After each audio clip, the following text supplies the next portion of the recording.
At sa ganitong panahon mga kaibigan, marami na po tayong napapansin dito sa ating Dolomite Beach.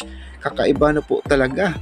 Pwede na po tayo makipaglahok sa ibang bansa po mga kaibigan.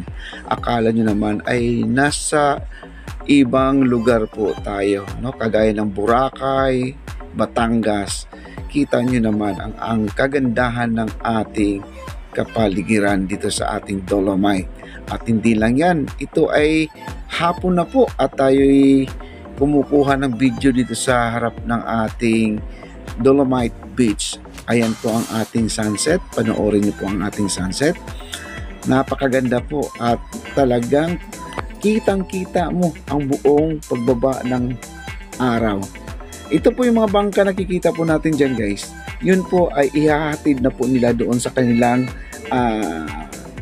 tinatago kasi itong mga bangka na to. At ito po ay talagang pinag-iingatan nila kasi itong mga bangka na to ay ito po talagang ginagamit mismo sa mga race, no? Iba yung pang practice nila, yung pang ensayo nila, iba naman din yon. Pero itong mga bangka na to ay doon po nila itatago doon sa may likod ng may H2O. Kung alam nyo ang Quirino Grandstand, doon po nila dadalhin yan.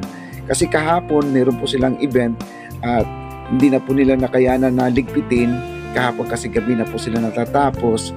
Kaya ayan po at iniisa-isa na po nila binababa sa tubig dahil ang gagawin lang po nila dyan ay hihilain lang po nila yan, parang train, no? At wala pong nakasakay.